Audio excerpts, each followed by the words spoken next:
ভাইরাসে গাছ মারা যাওয়া, কম ফলন, বাজার দরের পতনের পর এখন টানা বৃষ্টি, সব মিলিয়ে স্বপ্নের ফসলের মাঠে এখন কেবলই কৃষকের হাহাকার।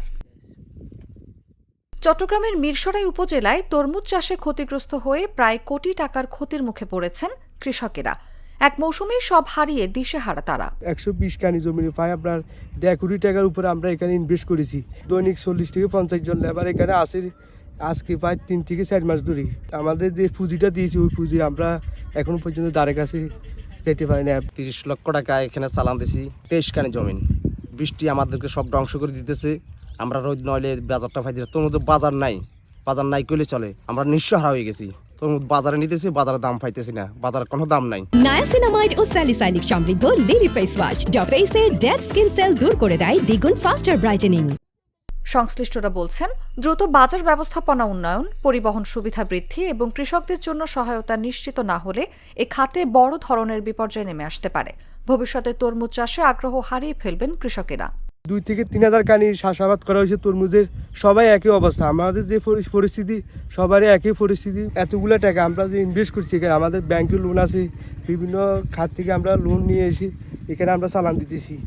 আগামীতে আমরা চাষ করবো, ওই ধরনের আমাদের কোনো থাকবে না। এক মেরুদণ্ড বাঙ্গার হতে আমরা এখন। গত বছর যে তরমুজ আমরা 400 টাকা 450 টাকা বিক্রি করছি, ওই তরমুজ এখন এবছর ওই সাইজের তরমুজগুলা 150 টাকা কিংবা 160 টাকায় এই দামে বিক্রি করতে হয়। আজকে যেরকম রোদ দেখা যায় এরকম থাকলে মোটামুটি চালান উঠানো যাইব এরকম আশা করতেছি আর কি। এখনও আশা করতেছি আমাদের যে চালানগুলো দিছি ওই চালানগুলো পাওয়ার জন্য, কিন্তু ক্ষতির সংখ্যা অনেক। আমাদের যে এখানে অনেক শাসা আছে, ক্ষতি মালগুলা নেচে প্রচণ্ড দাগ দিতেছে। যদি অধিক পরিমাণ পৌঁছে যায় মালগুলো আমরা, তাহলে কেন বাজারের পরিস্থিতি এতটা ভালো না, এই দামে আমরা অনেক ক্ষতিগ্রস্ত হব। এ বিষয়ে মিরসরাই উপজেলা কৃষি কর্মকর্তা বলছেন, জমি ভাইরাসে আক্রান্ত হওয়া ও ভারী বৃষ্টিতে খেতে পানি জমে তরমুজ চাষিদের বড় ধরনের ক্ষতি হয়েছে। যেসব এলাকায় তরমুজ পুষ্ট হয়েছে সেসব তরমুজ দ্রুত বিক্রি করলে ক্ষতি কিছুটা পুষিয়ে আনা সম্ভব হতো বলেও মন্তব্য করেন তিনি। প্রবল বৃষ্টি হয়েছে, এর ফলে তরমুজের জমিগুলোতে পানি জমেছে। কৃষকরা সেচ যন্ত্র দিয়ে পানি নিকাশের ব্যবস্থা করেছে, এর ফলে ক্ষয়ক্ষতির পরিমাণটা বেশ কমে আসবে। তারপরেও কিছু গাছ মারা যাবে। এর ফলে আমাদের যে তরমুজের যে উৎপাদন, এখানে কিছুটা ব্যাঘাত ঘটবে।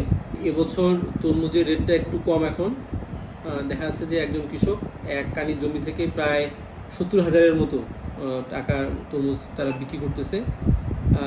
আশা করছি সামনে এই রেটটা বৃদ্ধি পাবে এবং অলরেডি কিন্তু আর মাঠে এখন আর পানি নেই, এবং এই পানি বের করার পরে ছত্রাকনাশক স্প্রে করার আমরা পরামর্শ দিচ্ছি।